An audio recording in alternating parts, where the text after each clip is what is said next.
My name is Greg Jackson, and I'm a mixed martial arts instructor.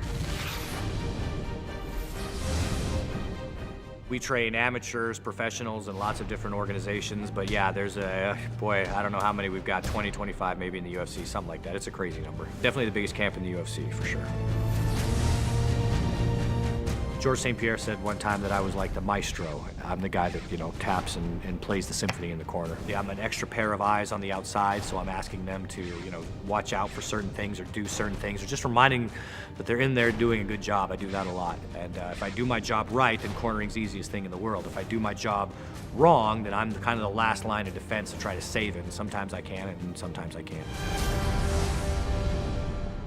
Well, a decision tree can be looked at either microly or macroly, and macro is a lot easier to understand. Macroly, you can say, do I want to throw a left punch or a right punch? That's called a cluster. Well, imagine if you could do certain movement patterns to make that fight predictable. So say, I am going to move in a place where all he can do is hit me with this right hand.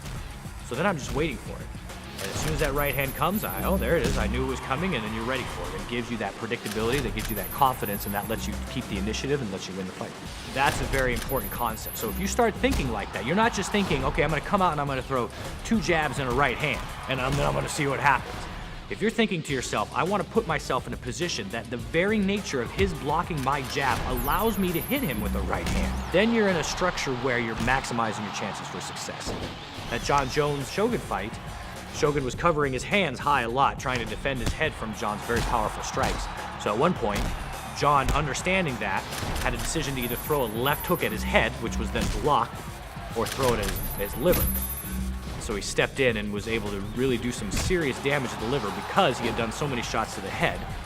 That set up predictability in a system, and that's a lot of what clustering is it makes fighting predictable. Having that in mind, all you're doing is clustering over and over and over. You're just putting yourself in these positions where no matter what they do, they're gonna get nailed.